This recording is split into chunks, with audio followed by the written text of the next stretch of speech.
Thank you. HotelOnline is the e-commerce enabler for hotels in Africa. We enable local hotels to compete with global chains. So in 2014, my business partner, Endra, and I had an idea. Jomo Kenyatta International Airport was a regional aviation hub with no budget hotels nearby. So we saw a gap in the market which we thought we could fill. So we leased 5 budget apartments, put in some furniture, and added free airport transfer. Then we started marketing this venture as an airport serviced apartments hotel. Guess what? We were fully booked from day one. We became one of the most booked properties on booking.com in Nairobi. So our 5 budget apartments were competing with the big hotels. So we were doing something right. What was our advantage? We knew something about online marketing in a place where others knew nothing. So our next opportunity was right there. If we could help hotels take their online marketing to the next level, then we could bring them more bookings. And more bookings is what every hotelier is looking for, right? So we approached hotels in Kenya, Uganda, and Rwanda, and they liked our value proposition. And they loved the results because we were bringing them more business from the moment go. To improve the customer experience, we set up a 24/7 customer service to attend to inquiries around the clock. That brought happier guests and more bookings. So we widened our scope from putting hotels on Expedia and Booking.com to taking care of their entire online marketing strategy. We built a small but excellent team of young, skilled people who knew online hotel marketing better than anyone else in East Africa. So our main channel partners, Expedia, Booking.com, Hotelbeds, gave us some advice. We listened. We boosted our content production capacity and started learning all those tiny little secrets how to make hotels perform on the different platforms. We kept learning and we kept growing. We were ahead of the best in the market, and our channel partners were only too happy to teach us more about how to do that.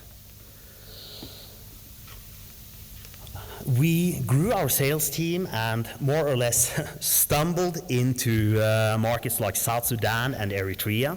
And to date, most online hotel bookings in those markets actually happen through us. So as our business grew, so did our reputation. Some Polish entrepreneurs in Nigeria tried to replicate our business model, and plagiarism is the most sincere form of flattery, right? They had investors and were building their own technology. We had clients and revenues. To us, that was not a choice because the only money we had came from our business. So we had to create value to stay alive, and we did. Now, our counterparts were planning to raise more money along the way, so profitability was not really among their concerns. Anyone heard that one before? So in early 2017, they were out of money and approached us proposing a merger. We did a due diligence and turned down the offer. They had already rushed out a press release though, so the whole story about the merger talks were already all over the media in Kenya and Nigeria. Anyway, our counterparts collapsed. Then we moved in and acquired their technology unit in Poland. At the same time, and in the same process, we rebranded from Savannah Sunrise to HotelOnline, and we moved aggressively into Nigeria. So a group of Nigerian investors put in some money and helped us expand into Africa's economic powerhouse. We recruited a sales team of former Jumia people and started approaching hotels in Lagos and Abuja.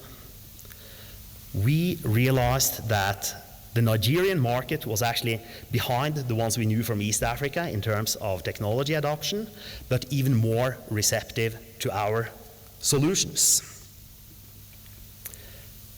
Mergers and acquisitions are addictive for entrepreneurs.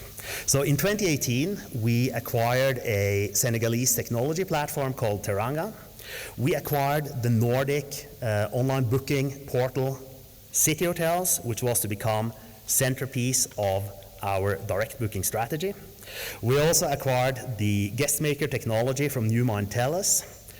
And finally, we took over an offline vacation rental business in Norway called Solferia and turned it into a digital marketing venture overnight.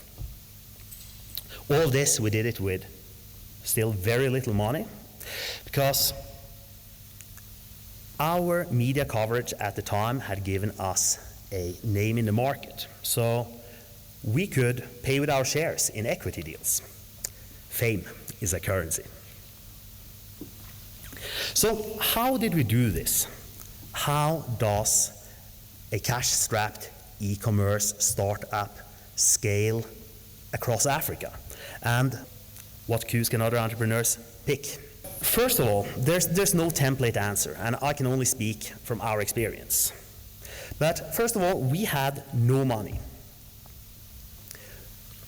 When we launched the airport apartments, I had a full-time, well-paid job.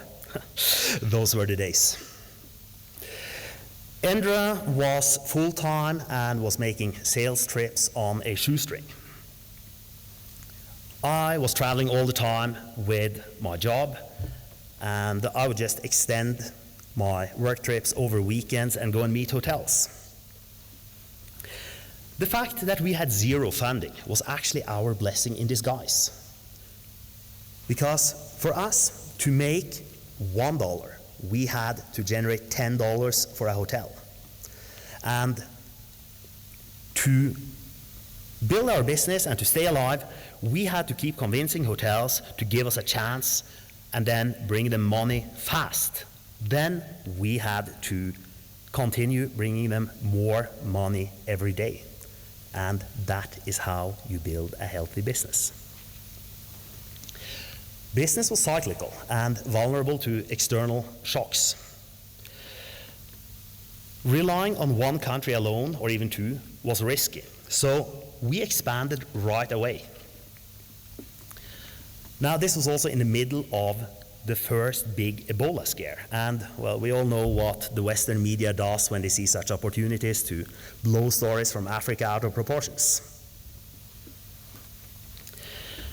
Scaling is all about people, and the first mover in African travel technology, Jumia Travel, had laid off many employees. So people who knew the industry were easy to come by.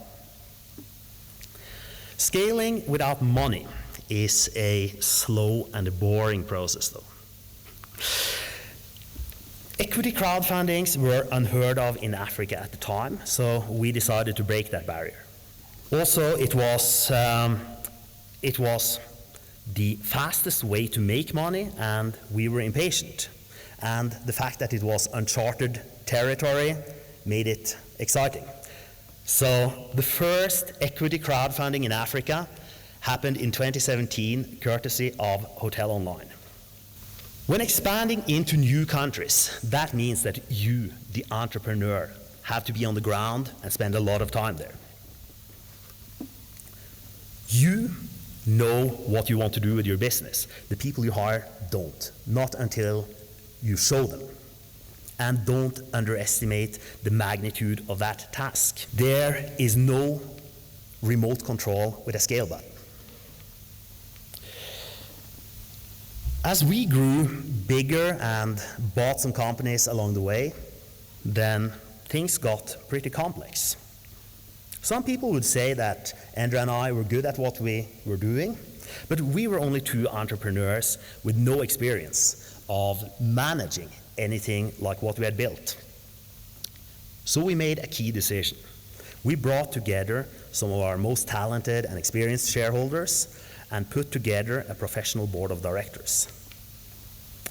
So we relinquished much of the total control we were used to having and subjected ourselves to the oversight of a tough team of no-nonsense people. It was the worst thing ever, but, well, actually it was the best. The biggest risk for a company like ours is complacency about innovation.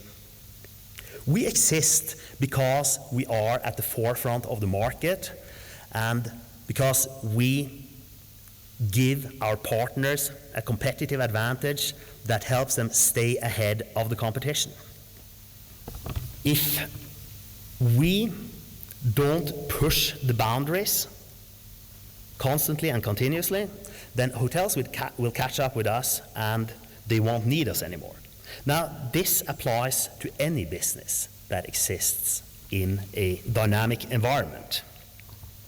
If the centerpiece of your competitive advantage is innovation, then you need to be constantly 2 steps ahead of the market.